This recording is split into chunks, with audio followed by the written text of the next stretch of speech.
Hello dear students, today we will discuss about the Wittig reaction. The Wittig reaction, it is also called as Wittig olefination. It is a chemical reaction of an aldehyde or ketone with a triphosphonium alide, which is called as Wittig reagent.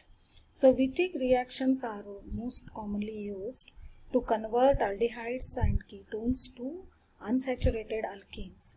So most oftenly this is used to introduce methylene group, using methylene triphenyl phosphorane, which is represented by PH3P double bond CH2.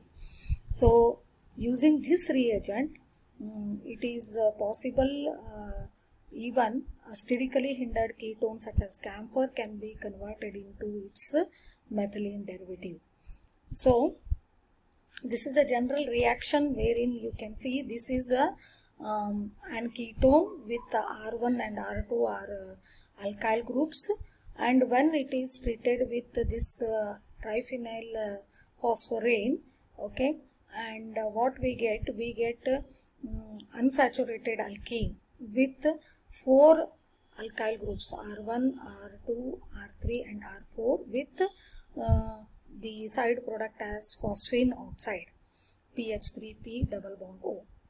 So if we see the mechanism, so here we can see the initial carbon-carbon bond formation with 2 intermediates which have been identified in this Wittig reaction, and a dipolar charged separated species which is called as butene, and a 4-membered heterocyclic structure which is referred as oxophosphatane, and cleavage of this oxophosphatane to alkene.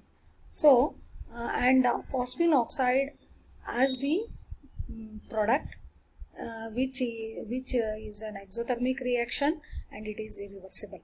So the first step, the nucleophilic attack on the carbonyl carbon of the either aldehyde or ketone.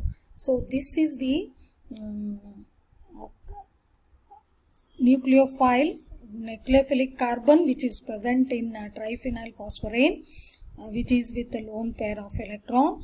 This is an carbanion which is going to donate electron to this carbon of carbonyl carbon double bond oxygen. You know oxygen is more electronegative.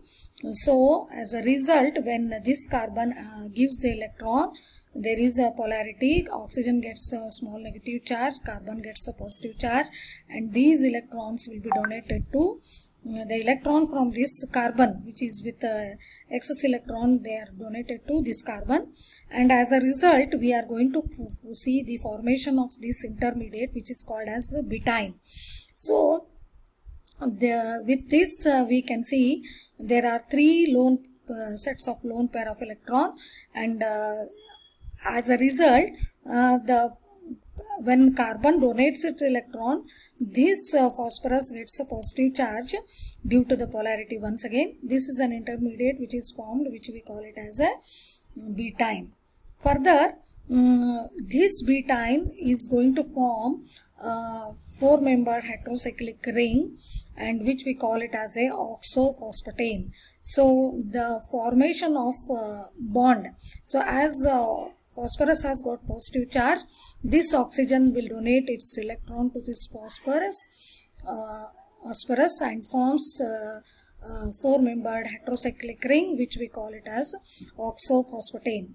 Further, this oxophosphatane hydrolyzes to give the unsaturated alkene and phosphorine oxide.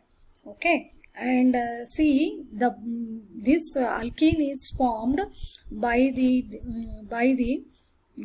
cleavage of this bond between carbon and phosphorine, and as a result of this the electron gets transferred to this, leads to the formation of double bond, leading to the formation of unsaturated alkene with phosphorine oxide.